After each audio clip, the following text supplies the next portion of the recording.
Psalms 91 says, "Whoever dwells in the shelter of the Most High will rest in the shadow of the Almighty. I will say of the Lord, He is my refuge and my fortress, my God, in whom I trust.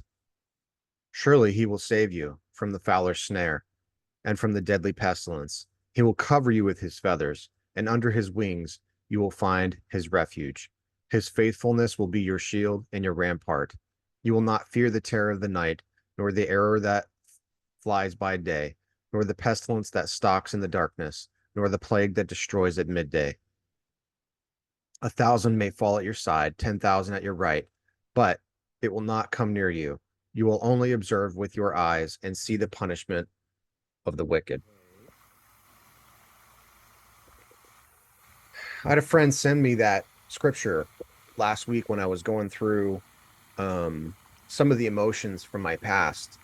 And I'm just so grateful for her. So shout out to Tiffany. Yeah. Thank you so much for sending that scripture to me. But I wanted Yeah. to make another video Go today get it. and share with you, um, Go get it. where I'm at. And Go get it. sometimes people can speculate and say, well, it looks like you procrastinate, or it looks like you take very long to do things, long time, very slow to accomplish things. Oh, And you're getting me all soaked. You're getting me I'd all tried that soaked. before. Ready? I tried Ready? that rat Go race get it. of being the best at everything and trying to chase the hamster wheel of success. And it ended up with me being burnt out and being disillusioned with Where'd it where I go? was at in life. So You found it. I'm grateful now that I have this Get the go opportunity get it. where I have this goal, I have this dream in mind, but I don't feel the pressure and I don't feel the rush to try to make it happen with my own two hands. I feel safest when I'm in my hiding Oh, place with the oh. Lord. Every day I take a walk with Ah, service not too dog wet. Not Charlie too to the wet. local park. You're all And soaked. we got a chance to You're all go to soaked. the park Ready? recently and Go get it. sit down with a friend and Go just get have it. a nice conversation. And Charlie got to go, swimming in the fountain at the park. So that was good. I relish these moments because it's not just about a dog treat. It's not just about making the best darn dog treat on the market. It's not about taking over the dog market, even though I believe that that's what's going to happen because I believe wholeheartedly in the treat. I believe that the recipe that I've developed is absolutely an you know, amazing dog treat. Tossed it. It's got all the properties in it It was over there. that you It's want over for there. your dog. It's got an Want me to extremely pour you healthy another protein drink just to make source, you feel better? which you need. It doesn't have any fillers, no additives, no colorings, There you go. no Right there. pesticides. I've carefully screened each There material you go. It's right that over I'm there. putting in these To your treats right. to There you go. Right ensure there. that Right there. No, right it's the there. best To your quality left. dog treat on the To your market, left. Go slow. homemade straight Oh, out of you the missed it. kitchen. And so we'll be back in the kitchen this week, and you'll see an episode later this week. I'll be doing the recording of it at least later this week. I'm not sure if I'll Here. upload it at the end of this week or the beginning of next, but we will be back in the saddle, in the kitchen, baking and doing what we love. But in the interim, what I've come to understand is that God is gracious and He's given me this Ah, you time found it. to heal Oh from a boy. lifetime of traumas. And there's no sense in putting so much pressure on myself to try to push this treat out into the dog market um, at the expense of myself. There you go, So, bud. um, and in the last video that I posted, I talked about complex trauma and how it's affected me and how it has affected my daily mood.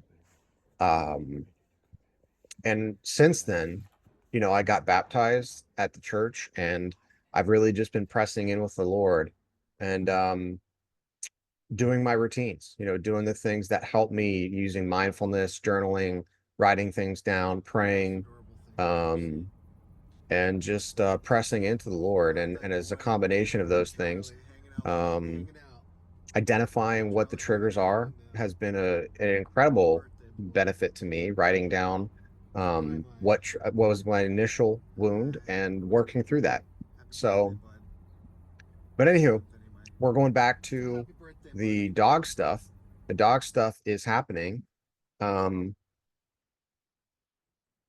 I don't want to give away my super secret because I'm working on a project in the background that I believe will be the, oh gosh, got dog hair in my mouth. I'm working on a project that I believe will ultimately propel Charlie's Chewy's into the forefront of people's minds. And when you think about marketing, the job that you're supposed to do is you're supposed to sell yourself. You're supposed to sell the reason why people should buy your dog treat.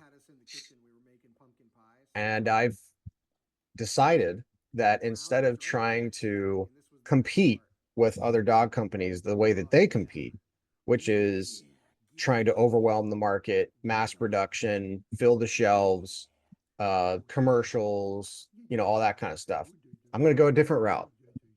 And there's a couple people close to me that know what it is that I'm doing, but I'm not going to share what I'm doing until I'm already done with it. I've learned that lesson. Don't tell people what you're doing. Tell people how you're doing it after you've done it. And that'll be the added benefit of this channel, so that when people come back and they review this video and they're like, wow, how did you build a multi-million-dollar dog company from scratch? Well, I talk about 10,000 hours. How about that? Because in background for years, let's say 4 years now, I've been working behind the scenes at developing many business plans, treat recipes, and going through so much life experience, being homeless, being destitute, having nothing, um, living out of a car, getting hit head on by a drunk driver. I mean, I've been through the ringer, so I've come out the other side, and I feel like I'm so much more resilient now. I'm prepared. I feel like much more prepared. I've gone through business classes through a veterans business program called Warrior Rising. So I've gone through the training that is necessary in order for an entrepreneur to be able to become successful. So I've taken the steps, and I've gotten myself prepared, and spiritually, I think I've put God first in every area of my life, and that includes this business. So, yeah, so that's the update for at least for this week so far. I appreciate y'all's support. We gained a number of subscribers over the last week and a half from that complex trauma video, and I'm just glad. I'm glad that I could relate to other people out there who have history of abuse or neglect or early childhood trauma, because it's very isolating when you are the only one that feels like you've had that experience. It makes you feel completely alone. And I was shocked. I was really surprised actually at the reception of that video and how people really related to it. So, I'll continue to tell my story, and when I'm ready, I'll share other parts of the details, but I don't want to overwhelm myself or get caught in a cycle where I overshare. So I'm just going to keep some of those details to myself and continue to press in, and I will see y'all in the next video.